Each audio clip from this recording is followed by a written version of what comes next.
What the? Looks like I have ears.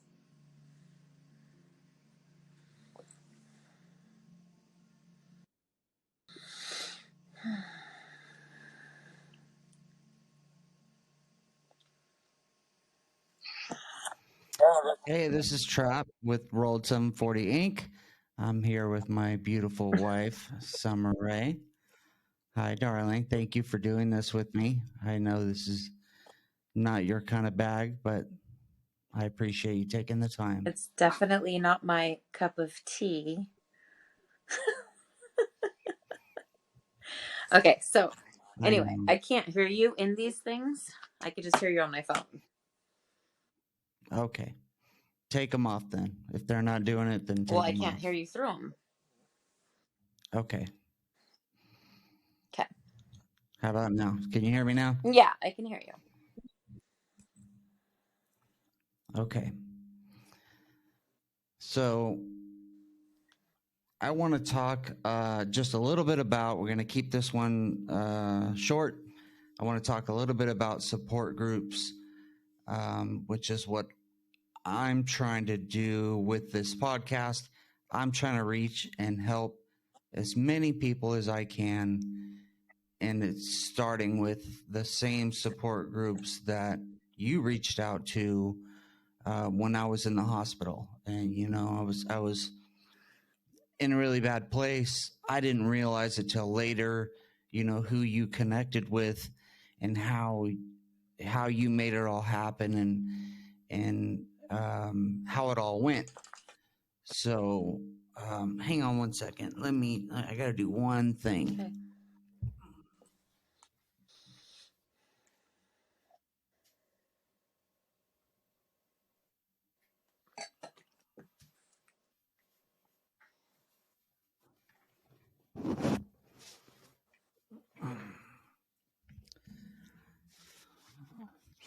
Okay, those speakers were really bothering me.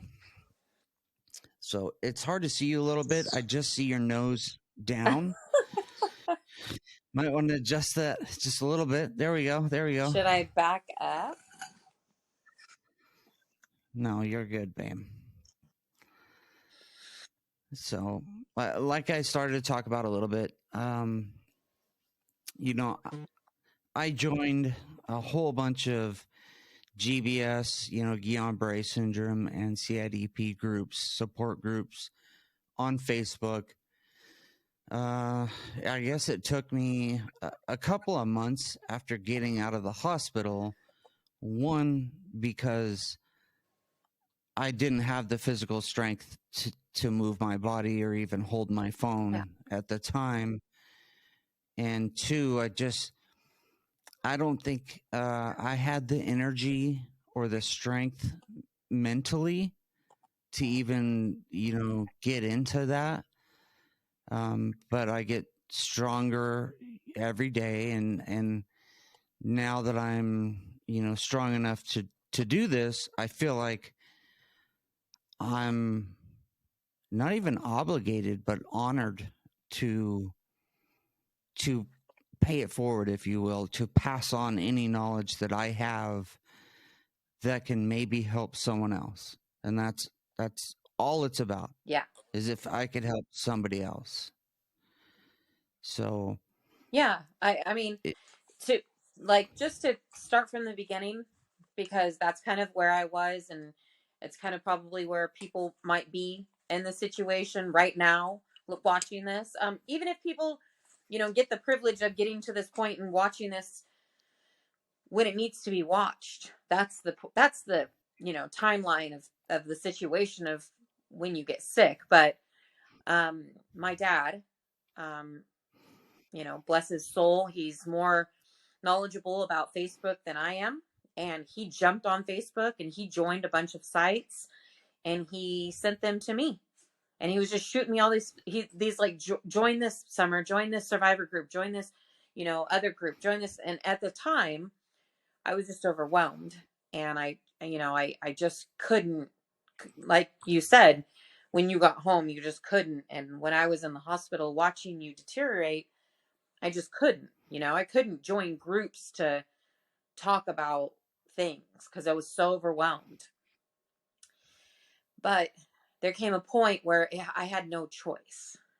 I had no choice because the doctors came in time after time and said, we don't know. We don't know.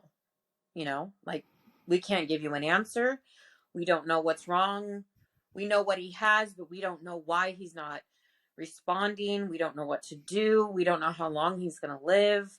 They just didn't have anything positive to say. So at that point, I would not listen to them. I wouldn't take anything that they were saying, you know, for face value. And I jumped on the sites and I started messaging. I started reaching out and just saying what was happening. Sorry. That's one of my support animals right Yeah. there.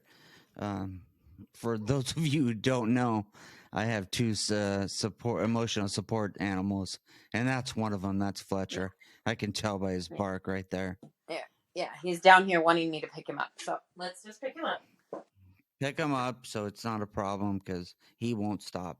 There he is right there. What?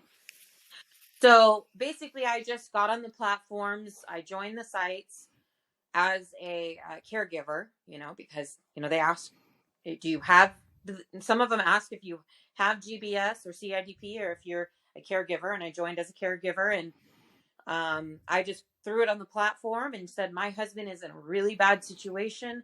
This is what's happening. Can anyone give me any help, any ideas, anything? And you know what? Thank God, every day. The first person to reach out was Annie Gill. And she she was like an encyclopedia for medication and an encyclopedia for GBS and CIDP. And she just started giving me information that I had to Google the stuff she was sending me. Like, I had no idea what the words were that she was saying on, through messaging to me.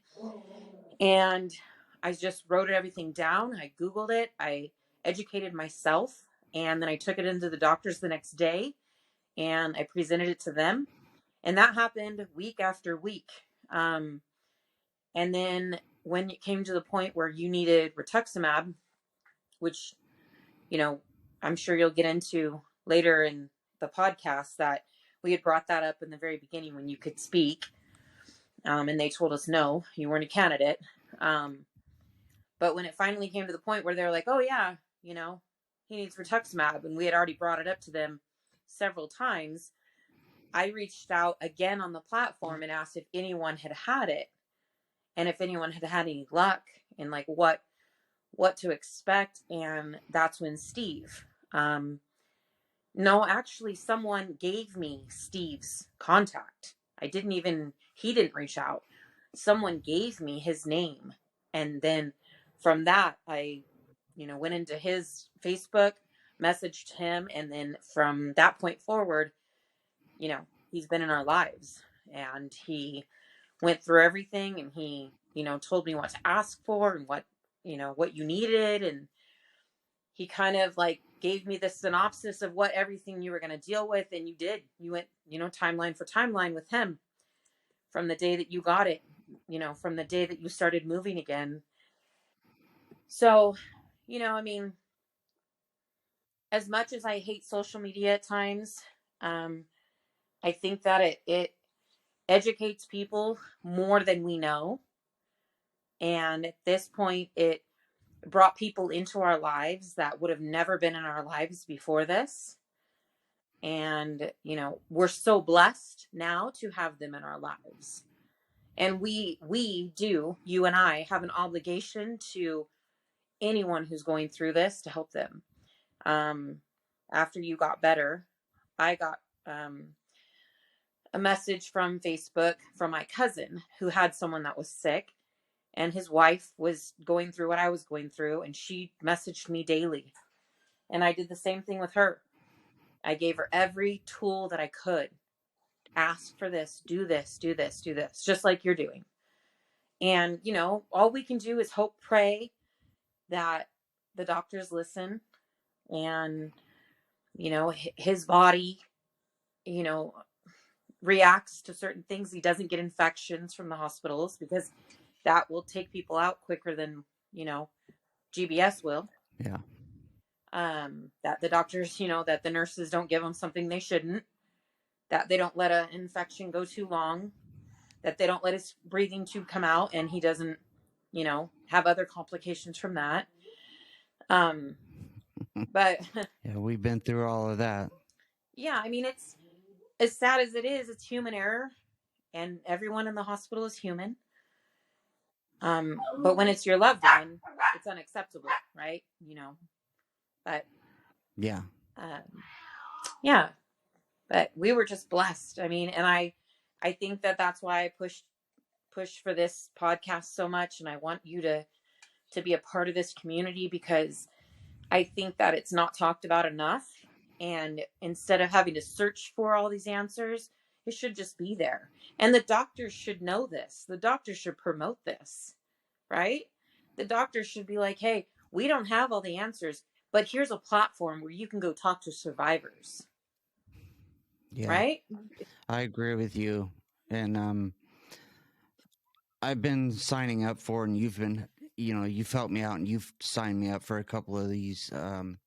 It's GBS CIDP Foundation International, and they're really great about welcoming new members in. They're really great about asking the questions, right? It's not always about just spewing out information. It's about asking the question, what do you guys need?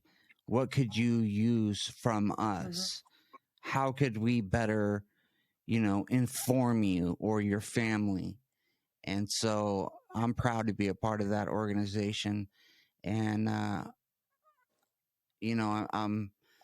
I'm promoting them, but also what can we get from them? What could we ask them? What was the main questions, and at what point, what period in time were you asking the questions to these Facebook support groups, which I'm a member of at least 10 of them Yeah. now.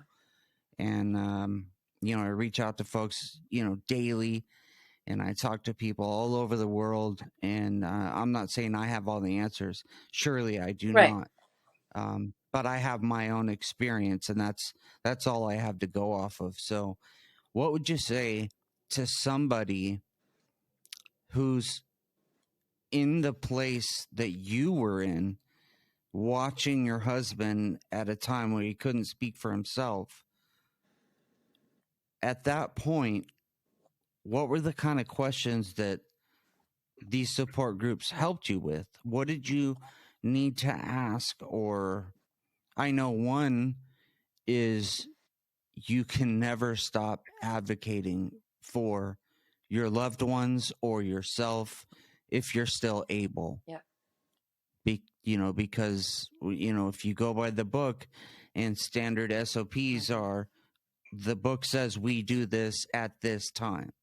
So when that runs out and there's no more answers, what do you do? What questions do we ask? And to whom do we ask them? Well, you know, it's interesting because as you were in the hospital, I just learned.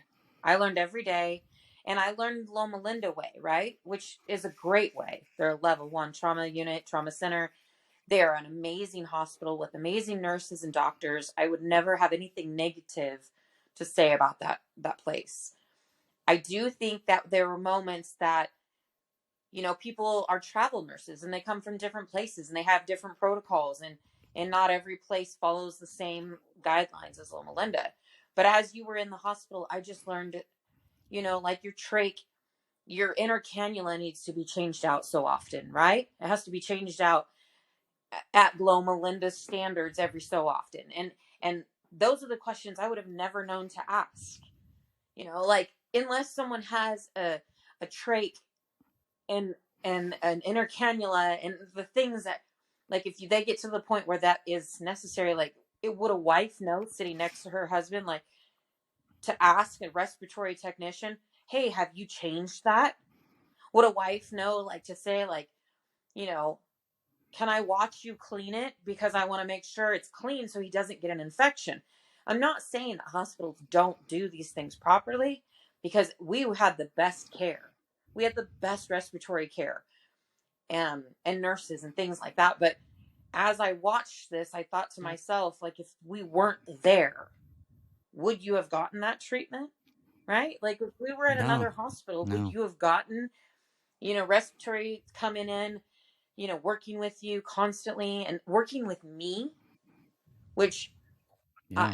they taught me to take care of you, even if that was sitting right there, because I needed to know. I needed to know that you were going to be okay. I needed to know that nothing was going to take you out on top of what was already making you, taking your nervous system away. I didn't want an infection on top of that to take you out. So I was trying to do the little things I could. But you asked the question of when I knew to ask. I didn't. It just came to a point where the doctors didn't know, and it came so repetitive that they came in and they did their thing and they left, and it was constant. Like, they would give you a bronch every other day or every couple of days, and it was like, why is this happening? Stop, focus. Like, he's in such a bad place, and yes, he's getting this infections because he's in the ICU, but there has to be a better way. There has to be something else we can do. What we're doing, this plasmapheresis, was not helping. And they kept doing it and they kept doing it. And I know it was protocol. And I know that they had to keep trying because they thought that that was protocol and they thought that was going to help you. And, but that was the point where I was like, this is ridiculous. Like, I have to find out. They're going to, they're going to allow the system and the protocol to kill you. I mean, Yeah. you were strong enough that you fought, because I can only sit here and say words and say what I saw and what the words I spewed out of my mouth. But you fought. Your body stayed there and fought against all this, because I don't think half the people that went through what you went through would have survived. 3 different treatments of plasmapheresis, and every single time you got it, you got sicker. And we kept saying that to them, but they kept doing it because they thought that was going to help, until we finally got them to reach out to Dr. Lewis, and that information we got through social media. Right, we got Dr. Richard Lewis's name on a social media platform. I reached. And that's what pointed you in the right direction Right. to ask for that Yep. testing, that Right. you know, neurofashion NF155 antibody test Right. that leads to the treatment that I Right. got. That's where that came Right. from. Is that Well, and Dr. Lewis is in accurate? Cedars-Sinai. So if anyone has the luxury of being able to just go there and take their loved one there and, be under his care, then by all means do that. But if you don't, Yeah, if you're local and you're in right, Los Angeles, then you're good. right. But if you don't and you're, But for all those people out there that don't have that luxury, at least maybe you could get in touch, reach out via email or contact Cedar Sinai in right, LA, you know. right. Well, and I was given his name by multiple people on social media. Like, you got to see, your husband's got to see him.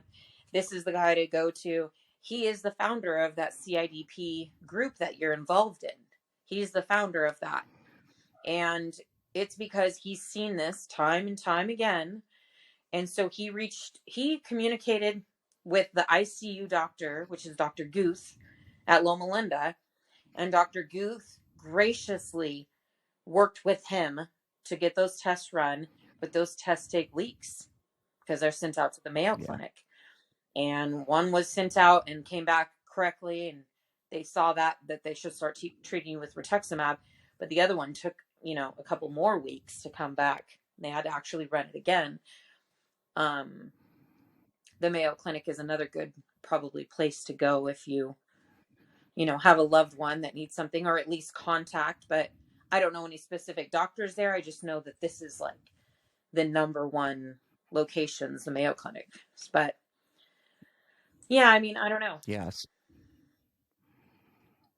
Yeah, same here. I don't know. I wish I could give us, very special thanks to them, but all I know is in reading back and looking through my test results on, on my health results and part of my Loma Linda, my charts, Yeah, just reading back is just crazy to me. It's if you look at the laundry list of ailments that I have or yeah, have had, it's just, I mean, pages and pages and pages, and how many times I was stuck and poked and blood taken and, yeah, the works, which I'm not a needle guy. I'm terrified of needles. But, I would obviously do it all over again if it means I get to live. yeah, And all I saw in those results as I'm starting to research my own history is that it was sent out to the Mayo Clinic in Minnesota. That's as much information as it provide. Fiona. Yeah, and Oh, that sounds like the baby yeah, girl. that's Fiona. Yeah, and But you know, and go ahead. no, go ahead. I was just gonna say that it was one of those things that the doctors tested you for everything, everything. I mean, botulism. You wrote it down or you had me write it down on the board. At that time, you were like only looking up for letters. So at that time, you looked up and I spelled out botulism. You, that's, I don't even know how to spell botulism, but you knew how to spell botulism in the state that you were in, couldn't move anything in your entire body, but with your eyes, you spelled out botulism. And I'm like, are you kidding me? Like this guy in a freaking state of can't move anything but his eyes up, and he spells out botulism. Hey, hey, Fiona. And they tested you for it. They tested you for everything. Lyme's disease, botulism. They thought you contracted something from being camping, which we never went camping. But they literally, because you didn't respond to IVIG or Plex, they were stumped, and you kept getting worse and worse and worse. And sorry, I dropped you. No, it's okay. And that you bring up a good point, and I wanted to kind of go back a little bit when you said, that IVIG didn't work and Plex didn't work, and I had multiple rounds of each, and I just deteriorated. Right, I'm going Yeah, downhill. I'm not getting any better, and finally, the neurologist department at Loma Linda gets in touch with their Dr. Lewis at that neurologist department in Cedar Sinai in Los Angeles. And finally, they're all connecting, they're all communicating, right? They're sending blood samples out to the Mayo Clinic in Minnesota. And like, finally, people are it seems like aligned, yeah. right? They're communicating. So they test for certain antibodies in my blood, and they test for NF140, NF155, and NF186, and NF185 came back positive. So 155. that tells us 155, Yeah. yeah. And so that's a very specific variant or strain that's attacking, well, it's having my body attack itself. And then from there, though, what I can't find in all of my research from in my own health reports from Loma Linda and on the internet and in me questioning in these chats that I'm a part of with the GBS CIDP Foundation International, nobody's talking about rituximab. That's not an answer. That's not a Because I think honestly, I think, and this is just my opinion, it's not researched enough. It's not used enough that they talk about it. It's like the last resort like when you had to get it, there was 5 people in a case study that Loma Linda found that they were reading on, because they're not going to go by my word, right? They're not going to Of listen to course. me. Yeah. I'm just a common person that has no medical background. And just because I had a person that I knew, Steve, that had rituximab treatments that he was getting, they're not still going to listen to me, nor were they going to listen to Steve. They're going to read and go off of a case study because they're medical professionals and this is what they've been trained to do. And it was a case study of 5. So I just don't think that there is enough people that they've gathered the data on. That's why they did a case study on you, so they can add to that. So when someone else gets sick, they can look at your case study and they can say, okay, well, there is this one. So now there's a case study of Yeah. 5, and then there's a case study of you, and then I just don't think that there's enough data yet that they go to that and just automatically run that test, which I think they should. Like, why not? Like, is it super expensive to Yeah. run a blood test for NF155, like, just to rule it out right away in the beginning? Like, who cares? Who knows? But it can't be nearly as expensive as it is to run one round of Or IVIG. 3 rounds of plasmapheresis, or have you sit in the hospital for weeks upon weeks upon weeks and in ICU for months. Like, it cannot be that cost, Yeah. like.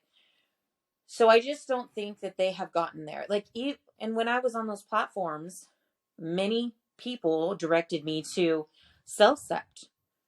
And you did, Yeah. and Loma Linda considered giving you a drug called CellCept, and it's for when you get an organ and your body starts rejecting that organ. So what Yeah. happened? I read a little bit Yeah. on. So what basically was happening to your body is that you have a cell inside your body that's attacking your other cells in your body. And the CellCept is supposed to, and I'm no doctor by no means, so I could be completely wrong when I say this, but my idea of it is that CellCept goes in and, you know, regenerates that. So it helps it so your body's not rejecting what's happening inside of itself. And actually we got to the point where you were getting better, and the doctor considered giving you a pill form of that to take home to, like, be on for the rest of your life. Yeah. But they didn't go that route. But that's not to say that other people wouldn't benefit from that. There's just not enough research and not enough people that Yeah. they've done that for that have they I don't want to say experimented with, but Yeah, but that's ultimately, what it is. It's practicing yeah, medicine, right? They're practicing. yeah, And like you said, there's not enough studies right, to know, to put it in the textbooks, to where it's part of those SOPs where it's, if this doesn't work, we go to right, this. Then we test for this, and if that's positive or negative, we do this or this, right? And I think if we had enough, I think you're right in that there just needs to be more studies done, and it's so rare, I guess, that people just don't know that much about it. They don't know anything about GBS. I never heard of that before, and like, then I think about, okay, the treatment rituximab is for non-Hodgkin lymphoma. That's a or rheumatoid arthritis. anti-cancer drug, or for rheumatoid arthritis. Like, Yeah, how do you know to do, or give somebody that treatment when it's not for that right. disease or problem or ailment? And Well, you just don't. The answer is you don't know. And I remember before I lost, my powers of speech, I remember asking the doctors, the neurology team, what's the next step? Yeah. And they're like, they said we're just going to watch you and wait and Yeah. watch. And I said, so you're going to watch me die? And they're going to, well, we're going to, kind of danced around it. We're going to watch, we're going to watch and wait and see what They happens. wanted to And see how to bad you were me, going to get. they wanted to see how bad I was going to That's what he get. said. And that to me is Yeah. unacceptable. And that to you was Right. unacceptable. And that should always be That's unacceptable. why. But if that's even in the doctor's minds ever, I feel like they shouldn't be Well, that's doctors. why when that doctor stated that to you, and you and I both know that that doctor probably shouldn't be practicing anywhere near a patient with GBS, because that's not the right thing to do nor say. But he stated that to you because I don't think at that point he had any clue what to do, because they thought, okay, you had a clear-cut diagnosis of GBS. You had 2 treatments of um uh, whatever the first IVIG, IVIG, two yeah. treatments of IVIG, and you're still getting worse. So we're going to see what happens, how bad you actually get, because GBS, as everyone knows, it's a progressively slow moving disease. So it takes you out very slowly. I mean, with days, but it's a slow process. It's like first your foot, then your hand, then it's like very slow. So Yeah. he I think in his mind, he thought if he had you in the hospital and he monitored you, you were safe.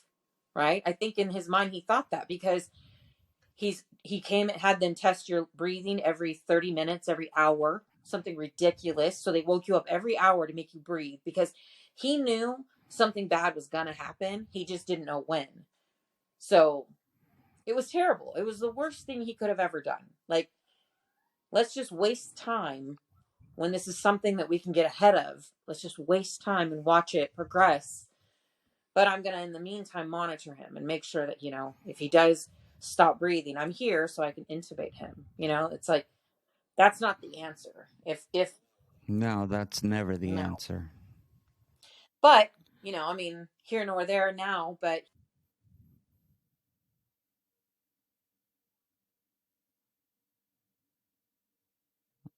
I lost your audio, babe. Um, I'm sure it's still going. It'll reconnect. oh, there. Sorry, Yeah, Jacob I was can calling hear me you from again. upstairs. Oh, I apologize. Anyway, So yeah, that was, yeah. I mean, the that's off topic, answer but there is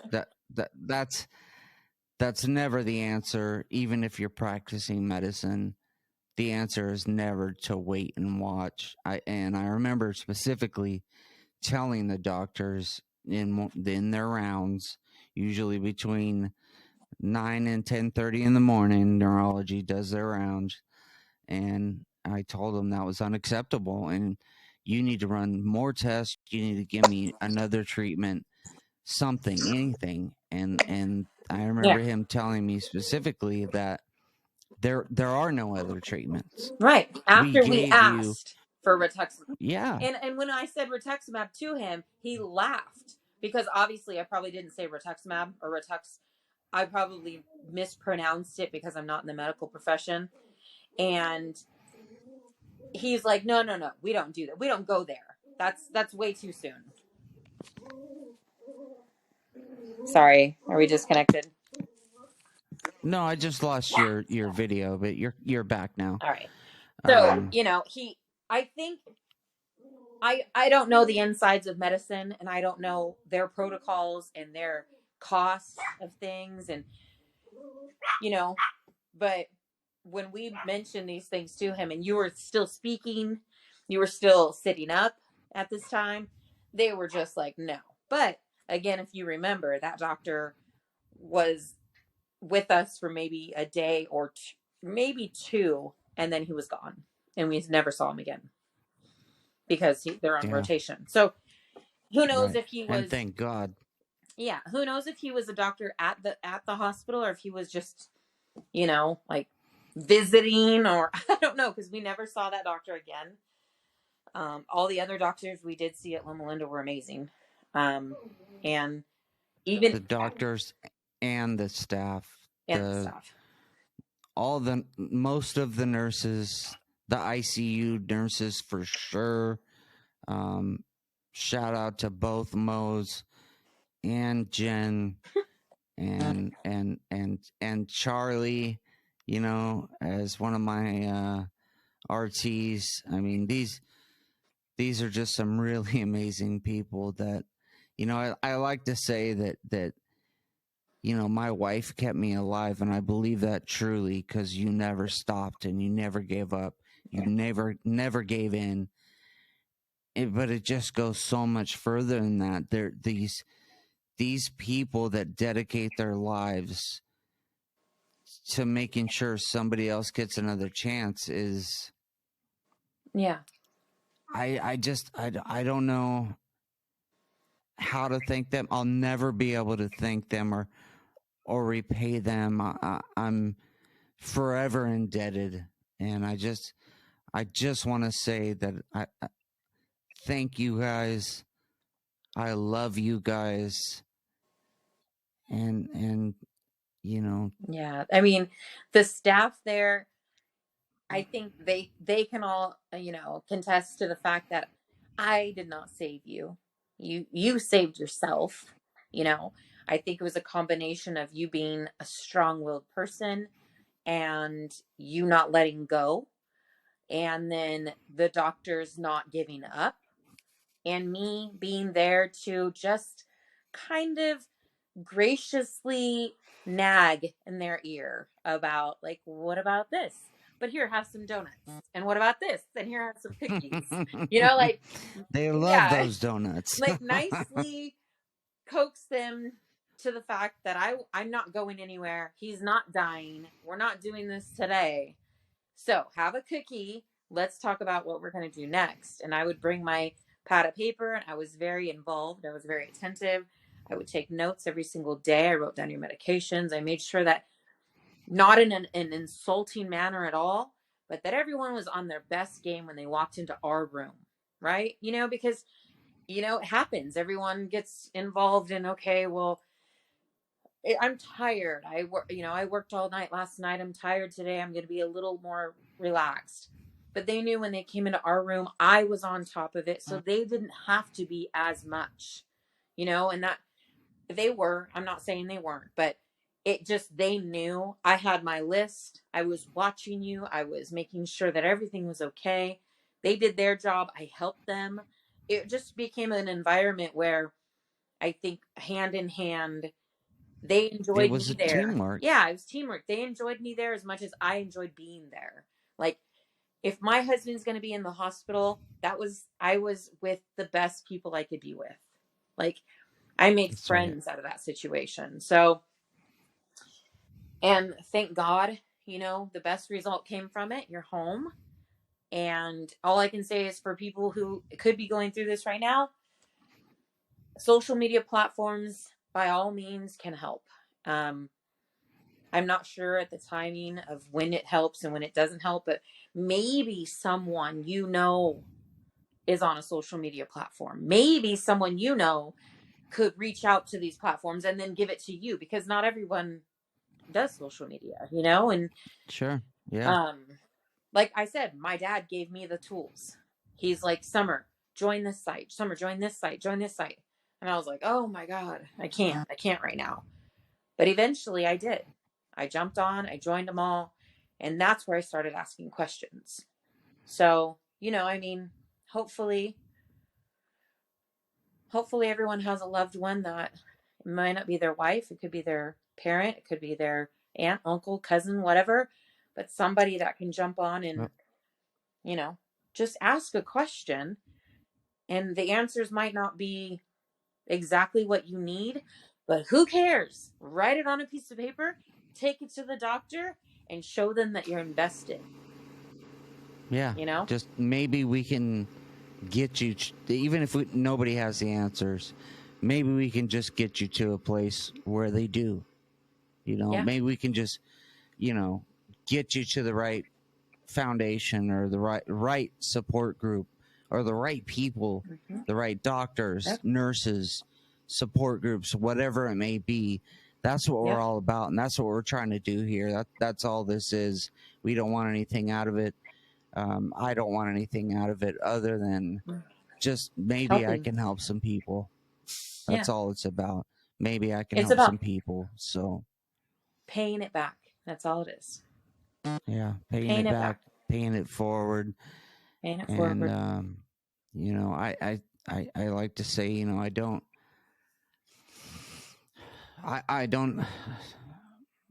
didn't deserve God's grace, but He gave it to me anyway, and God loves me, and God loves every one of you, and so many times, you know, you tell me trust God, and a lot of those times when I went into a procedure or surgery or into somewhere where I was really uncomfortable, I had to remember you saying those words, trust God, and that got me through a lot. It got me through more than you'll ever know, um, and so keep that in mind when you're in a really difficult place, you know, and you know some of these folks that I'm talking to on these support groups, they're in a really dark place,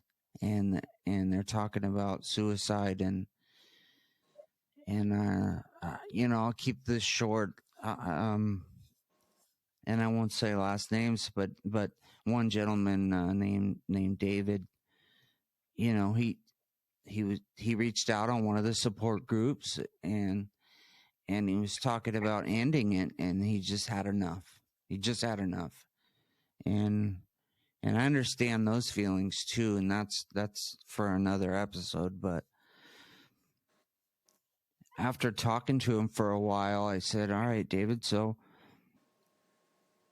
you know this, and that. Call me tomorrow. I'll talk to you tomorrow." And okay, cool. And it wasn't but 10, 15 minutes later, he's on the same support group, and I'm watching the thread go down, and he's helping somebody else that was going through a hard time. And it was so amazing to see that, because this is Yeah. contagious. It's when you stop thinking about your own pain and your own situation, and you start thinking about other people and helping other people, that just, it spreads like a brush fire, Yeah. and it's amazing to see. and and I just hope that it just keeps on going, and that's what we're about here, and that's what I'm trying to do. So thank you, the love of my life. Thank you for being on here and doing this with me. And if you're watching this on YouTube, you know, hit the like button, smash that subscribe, and pass it along, share it. And if you have any questions, you don't know where to go, hit me up. And if I don't have the answers, I'll get you to the right place, or I'll do my best, and we'll figure it out together, because Yeah. that's what it's about. It's about figuring this out together. You're just certainly not alone. So thank you for your Yeah. time. Thank you, baby girl. I appreciate it, and I love you. I love you. Bye.